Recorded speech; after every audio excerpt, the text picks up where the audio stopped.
প্রতিটা সবজি কিন্তু আপনার 100 টাকার উপরে। ধনেপাতা কুচি, মধু না থাকে তাহলে কিন্তু সিলভারের হাঁড়িতে রান্না করলে বেশি ভালো, একসাথে হয়ে খুব সুন্দর একটা রান্না হবে। তাহলে কিন্তু খাওয়াটা একেবারে জমে যায়। উফ, আমি একেবারে শেষ হয়ে গেছে আমার পানি দেওয়া। এখন আমি এটা রাখা লাউগুলো আমি দিয়ে দিচ্ছি, খুব সুন্দর করে দিয়ে ভালো করে রোদে শুকিয়ে নিয়েছি। হ্যালো এভরিওয়ান, আসসালামু আলাইকুম। কেমন আছেন আপনারা সবাই?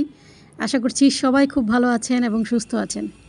আজকে আমি এই লাউটা রান্না করব শোল মাছ দিয়ে আর টক টমেটো দিয়ে। টক টমেটো দিয়ে লাউ রান্না করলে কিন্তু খুবই ভালো লাগে খেতে, আর সাথে ধনেপাতা তো থাকবেই। আমার বাসার বারান্দায় বল্লার একটা বাসা করেছে। এই যে দেখেন আমাকে কামড়ে কি করেছে দেখেন, একদম চোখের উপরটায়। উফ, আমি একেবারে শেষ। ভীষণ ব্যথা হচ্ছে, অনেক কষ্ট হচ্ছে। অনেকক্ষণ পর্যন্ত অবশ্য বরফ দিয়ে ঘষেছি, তারপরে মনে হচ্ছে জায়গাটা ফুলে যাচ্ছে। বল্লার কামড় খাওয়া কিন্তু চারটেখানে কথা নয়, অনেক ব্যথা হচ্ছে জায়গাটা। তারপর এখন যেহেতু রান্না করতে হবে, তো এই ব্যথা সহ্য করে করেই রান্না করতে হবে, কিচ্ছু করার নেই।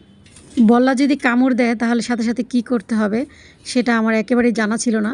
তারপর পাশের বাসার আন্টি যখন জানতে পেরেছে যে আমাকে বল্লায় কামড় দিয়েছে, তখন সে আমাকে বলেছে যে সাথে সাথে যদি একটু মধু লাগিয়ে দিতাম তাহলে আর এত কষ্ট হতো না, ব্যথাটা সেরে যেত। তবে ঘরে যদি মধু না থাকে তাহলে বরফ দিলেও কিন্তু কাজ হয়। আমার লাউয়ের খোসা ছাড়ানো হয়ে গেছে, এখন এটাকে ভালো করে ধুয়ে নেব। লাউ কাটার আগে অবশ্যই ভালো করে একটু ধুয়ে নিলে অনেক ভালো হয়, তাহলে লাউ রান্না করার সময় আর পানসিটে লাগে না। আপনাদের ভাইয়া লাউ খেতে ভীষণ পছন্দ করে, আমি নাকি খুব সুন্দর লাউ রান্না করি, সেজন্য 2 দিন পর পরই সে বাসায় লাউ নিয়ে আসে। লাউ রান্না করার জন্য আমার বাসায় শোল মাছ ছাড়া আর কোনো ধরনের মাছ নেই। মানে সব ধরনের মাছ দিয়ে তো আর লাউ রান্না করা যায় না, একমাত্র চিংড়ি মাছ, শোল মাছ অথবা রুই মাছের মাথা দিয়ে লাউ ভীষণ ভালো লাগে খেতে। শুধু রুই মাছ নয়, বড় মাছের যে কোনো মাথা দিয়ে আসলে লাউ রান্না করলে অনেক ভালো লাগে খেতে। আজকে কিন্তু আমি শুধু লাউই রান্না করছি না, নতুন আলু দিয়ে ডাঁটা রান্না করব আর ডাঁটা শাক ভাজি করব। শীতকালটা আমার এই জন্যই ভালো লাগে, শীতকালে কিন্তু সবজির অনেকগুলো আইটেম বাজারে ওঠে। এখন বাজার ভর্তি সবজি থাকলেও পকেট ভর্তি কিন্তু টাকা নেই, কারণ প্রতিটা সবজি কিন্তু আপনার 100 টাকার উপরে। যেখানে মধ্যবিত্ত থেকে শুরু করে বড়লোকরা পর্যন্ত হিমশিম খেয়ে যায়, সেখানে গরিব মানুষ কি করে খেয়ে পড়ে বেঁচে থাকবে বলেন? আমরা হচ্ছি ভাতে মাছে বাঙালি, তো ভাত মাছে যদি ছোঁয়ার বাইরে থাকে তাহলে বেঁচে থাকার আর কি উপায়? টাকার অভাবে চাল কিনতে হিমশিম খেলেও আগে কিন্তু মানুষ আলু কিনে পেট চালিয়ে দিত, আর এখন আলু হচ্ছে চালের দামের চেয়েও বেশি। আমার কাছে এখন কি মনে হচ্ছে জানেন গাইস, সব কিছু ছেড়ে দিয়ে সবজির ব্যবসা শুরু করে দিই, রাতারাতি বড়লোক হয়ে যাব। কি বলেন, ভালো হবে না? খুব ভালো হবে মনে হচ্ছে। মানে এইটা কোনো কথা? 120 টাকা কেজি পেঁয়াজ, 120 টাকা কেজি আলু, 150 টাকা টমেটো, মানে কি যে শুরু হচ্ছে এখন বাংলাদেশে, আমার মাথায় আসছে না। যদি না খেয়ে বেঁচে থাকতে পারতাম তাহলে সত্যি গাইস, সত্যি বলছি, একেবারে সব কিছু কেনা বন্ধ করে দিতাম। যতদিন না পর্যন্ত বাজারের দাম কমবে ততদিন পর্যন্ত না খেয়ে থাকতাম। মাঝে মাঝে কিন্তু আমার মনটা একেবারে সন্ত্রাসী হয়ে যায় জানেন, ইচ্ছে করে যে আলু দিয়ে ওদের মাথা টাথা ফাটিয়ে তারপর বাসায় চলে আসি। এখন আবার শুনছি কোনো দোকানে নাকি সয়াবিন তেল খুঁজে পাওয়া যাচ্ছে না, মানে কি একটা অবস্থা। আমি ভাবছি সয়াবিন তেল যদি দোকানে খুঁজে না পাওয়া যায় তাহলে আমি কিভাবে রান্না করব? তাহলে কি শুধু সিদ্ধ করা সবজি খেতে হবে?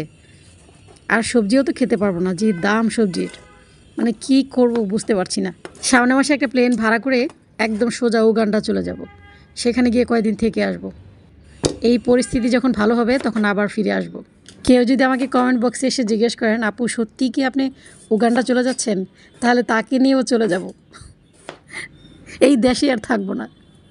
এই দামি দেশের থেকে নিজেকে একেবারেই সস্তা মনে হয়, যেখানে আমার বেতন হচ্ছে 10 টাকা আর জিনিসপত্রের দাম হচ্ছে 20 টাকা, তাহলে সেখানে নিজেকে সস্তা ছাড়া আর কি ভাববো বলেন? 2 দিন যাবৎ প্রচুর শীত পড়েছে, আমি ছাদের উপর আমার সমস্ত লেপ কম্বল সব শুকাতে দিয়ে এসেছি, আর এখন রান্নাবান্না শেষ করে তারপর সেগুলো আবার নিয়ে আসতে হবে। এদিকে আমার চোখটা এত ব্যথা করছে যে আমার ইচ্ছে হচ্ছে না যে আর একটা কাজও করি। শোল মাছগুলোকে আমি আগেই কুটে ধুয়ে তারপর ফ্রিজে রেখে দিয়েছিলাম। শোল মাছ দিয়ে আমি আজকে লাউ রান্না করব, আর পুঁটি মাছ দিয়ে ডাঁটা রান্না করব, সাথে নতুন আলু দিয়ে। শোল মাছগুলোকে এখন আমি মশলা দিয়ে মাখিয়ে হালকা একটু সিদ্ধ করে নেব। সামান্য একটু তেল, হলুদের গুঁড়ো, মরিচের গুঁড়ো আর একটু লবণ দিয়ে খুব ভালো করে মেখে একদম অল্প পানি দিয়ে তারপর সিদ্ধ বসিয়ে দেব। যেহেতু মাছগুলোকে আমি মাত্র 5 মিনিটের মতো সিদ্ধ করব, সেজন্য হাত ধুতে আমার যতটুকু পানির প্রয়োজন হয় ঠিক ততটুকুই দেব। হয়ে গেছে আমার পানি দেওয়া, এখন আমি এটাকে জাস্ট বসিয়ে দেবো এখন চুলায়। শোল মাছটা মশলায় মাখিয়ে এভাবে হালকা একটু সিদ্ধ করে নিলে লাউয়ের টেস্টটা কিন্তু অনেক ভালো আসে। শোল মাছগুলো আমার সিদ্ধ করা হয়ে গেছে, এখন এটাকে আমি নামিয়ে নেব। খুব সুন্দর করে সিদ্ধ হয়েছে। লাউয়ের জন্য এখানে আমি 2টা রসুন নিয়েছি। এখন সামান্য একটু লবণ দিয়ে একটু ভালো করে ছেঁচে নেব। আদা ছাড়া শুধুমাত্র রসুন দিয়ে লাউ রান্না করলে কিন্তু লাউয়ের টেস্টটা অনেক ভালো আসে। লাউ কিন্তু সিলভারের হাঁড়িতে রান্না করলে বেশি ভালো লাগে। আমি অন্যান্য হাঁড়িতেও রান্না করে দেখেছি, সিলভারের হাঁড়ির মতন এত স্বাদ লাগে না। আর কম তেল দিয়ে রান্না করলে তরকারির স্বাদ কিন্তু অনেক ভালো আসে। আমি এখানে মাত্র একটা পেঁয়াজ কুচি করে দিয়েছি আর ছেঁচে রাখা রসুন দিয়ে দিলাম। আমি কিন্তু এখানে 2টা রসুন ছেঁচে নিয়েছিলাম। এখন সামান্য একটু পানি দিয়ে দিব, নয়তো পেঁয়াজ রসুনগুলো আমার পুড়ে ছাই হয়ে যাবে। এখন দিয়ে দিচ্ছি সামান্য একটু হলুদের গুঁড়ো, মরিচের গুঁড়ো দিয়ে এটাকে একটু ভালো করে কষিয়ে নেব। মশলা যদি একেবারে পোড়া পোড়া করে কষানো হয় তাহলে তরকারির টেস্ট কিন্তু অনেক ভালো আসে। বিশেষ না হলে অবশ্যই একদিন রান্না করে দেখতে পারেন। মশলা যেহেতু আমার কষানো হয়ে গেছে, এখন কেটে রাখা লাউগুলো আমি দিয়ে দিচ্ছি। লাউয়ের তুলনায় আমার হাঁড়িটা মনে হচ্ছে একটু বেশি ছোট হয়ে গেছে। কোনো সমস্যা নেই, লাউটা অবশ্য আস্তে আস্তে নরম হবে আর নিচে নেমে আসবে। লাউ দিয়ে হাঁড়িটা এরকমভাবে ভর্তি হয়েছে, এখন ঝাঁকিয়ে ঝাঁকিয়ে নিচের মশলাগুলো যদি একটু উপরে আসে, একেবারে খুন্তি ঢুকানো যাচ্ছে না এরকম একটা অবস্থা হয়েছে। অনেক সময় লাউয়ে কিন্তু তেমন একটা পানি ওঠে না, সেই জন্য আমি 1 কাপের মতো পানি এখানে দিয়ে দিচ্ছি। লাউ থেকে পানি বের হওয়ার জন্য অবশ্য আমি উপরে একটু লবণ ছিটিয়ে দেব। এই লবণ ছিটিয়ে দেওয়ার কারণে কিন্তু লাউ থেকে পানি বের হবে। এখন বলক আসার আগ পর্যন্ত চুলার জালটা আমি একেবারে হাই করে দিব। সামান্য একটু পানি না দিলে আসলে লাউ থেকে একেবারেই পানি বের হতে চায় না। এই যে দেখেন এখন কত সুন্দর পানি বের হয়েছে। এখন আমি কেটে রাখা টমেটোগুলো দিয়ে দিচ্ছি। এই টমেটোর পানি থেকেও কিন্তু পানি বের হবে, তখন লাউয়ের পানি আর টমেটোর পানি একসাথে হয়ে খুব সুন্দর একটা রান্না হবে। আর এখন মাছগুলো দিয়ে দিচ্ছি, সব একসাথে সিদ্ধ হতে থাকবে। লাউয়ে যদি টক টমেটোটা আমি না দিতে পারি তাহলে আমার সেই লাউ খেতে একদমই ভালো লাগে না। এখন আমি ডাঁটা শাক রান্না করব। তো এখানে দিয়ে দিলাম শুকনো মরিচ আর দিয়ে দিলাম রসুন কুচি আর সামান্য একটু পেঁয়াজ কুচিও দিয়ে দিলাম। এখন এই পেঁয়াজ রসুন কুচিগুলোকে একটু লাল করে ভেজে তারপর শাকগুলো দিয়ে দেব। শাকগুলো অবশ্য আমি গতকাল রাতে কেটে তারপর ফ্রিজে রেখে দিয়েছিলাম। এখন বের করে ধুয়ে তারপর রান্না করছি। যেহেতু দিন একেবারেই ছোট, সেজন্য রাতে কিছু কাজ গুছিয়ে রাখার চেষ্টা করি আমি, যাতে দিনের বেলার যে কাজগুলো সেগুলো অনেকটা সহজ হয়ে যায়। শাকে প্রথম অবস্থায় লবণটা কিন্তু বুঝে শুনে দিতে হবে, কারণ শাক কিন্তু কমে একেবারে অল্প হয়ে যায়।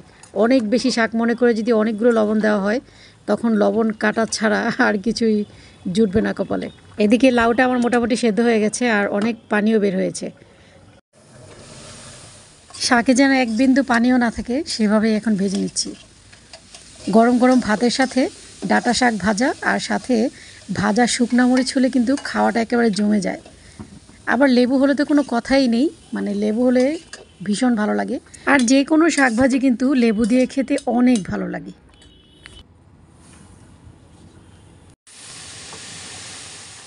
লাউটা আমার রান্না করা হয়ে গেছে।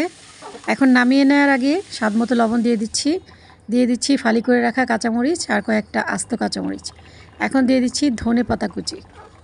এভাবে যত্ন করে অনেক কিছু দিয়ে লাউ রান্না করে খেয়ে দেখবেন লাউ ছাড়া আর আপনার কিচ্ছু খেতে ইচ্ছে করবে না।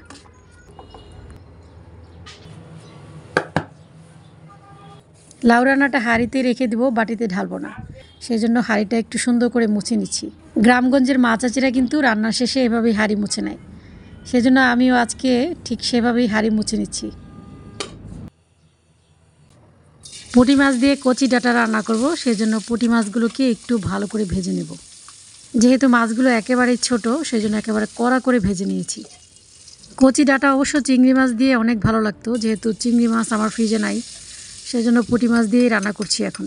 আজকে আমার ফ্রিজে আদা রসুন বাটাও নেই, শুধুমাত্র পেঁয়াজ রসুন দিয়ে আজকে তরকারি রান্না করছি। পেঁয়াজ রসুনটা তেলের উপর একটু লাল করে ভেজে তার উপর হলুদের গুঁড়ো, মরিচের গুঁড়ো, লবণ দিয়ে একটু ভাজা ভাজা করে নিতে হবে। যখন মশলা থেকে খুব সুন্দর একটা স্মেল বের হবে তখনই বুঝতে হবে যে মশলাটা ভাজা হয়েছে। আবার খুব বেশি ভাজলে কিন্তু মশলাটা তিতা হয়ে যায়, সেজন্য খুব সুন্দর গন্ধটা থাকতে থাকতেই তরকারিটা ঢেলে দিতে হবে।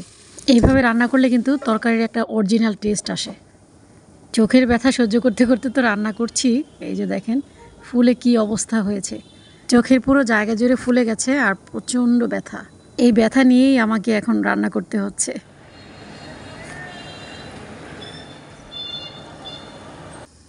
ডাটাগুলো আমার খুব সুন্দর করে কষানো হয়ে গেছে। এখন সামান্য একটু পানি দিয়ে দিব, খুব বেশি পানি লাগবে না যেহেতু কচি ডাটা। ভেজে রাখা মাছগুলো দিয়ে দিচ্ছি এখন।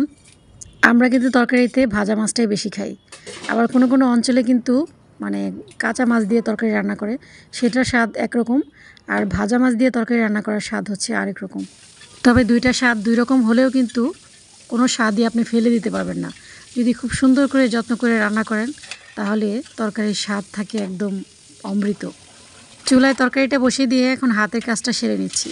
এমনিতেই কিন্তু চোখে আমার প্রচণ্ড ব্যথা হচ্ছে, তাই আমি চাচ্ছি যে চটজলদি কাজগুলো সেরে তারপর একটু রেস্ট নেব। কারণ আমি হচ্ছে এরকম কোনো কাজ গুছিয়ে না রেখে একেবারেই রেস্ট নিতে পারবো না, তখন দেখা যাবে যে কাজের টেনশনে চোখ ব্যথার সাথে সাথে মাথাটাও ব্যথা করছে। একজন গৃহিণীর জন্য সবচেয়ে কঠিন কাজ হচ্ছে রান্নাবান্না। এই রান্নাবান্নাটা যদি কমপ্লিট হয়ে যায় তাহলে সব কাজই মনে হয় কমপ্লিট হয়ে গেছে। আমরা সবাই কিন্তু প্রচুর সবজি খাই, আর সবজি খাওয়া কিন্তু স্বাস্থ্যের জন্য অনেক ভালো। আজকে আমি কি কি রান্না করেছি তার সব কিছুই কিন্তু আপনাদের সাথে শেয়ার করেছি। যদি ভালো লেগে থাকে তাহলে প্লিজ একটা লাইক করে দিবেন এবং কমেন্ট করে জানিয়ে দেবেন আপনাদের কাছে কেমন লেগেছে। আপনাদের লাইক কমেন্ট পেলে আমার ভীষণ ভালো লাগে। রান্না শেষ করে রান্নাঘরটা এখন আমি খুব সুন্দর করে ধুয়ে নিচ্ছি, যাতে কোনো সাইড দিয়ে কোনো তেল তারপর মশলা টশলা লেগে না থাকে। কারণ রান্নাঘর যদি নোংরা থাকে তাহলে প্রচুর তেলাপোকার জন্ম হয়।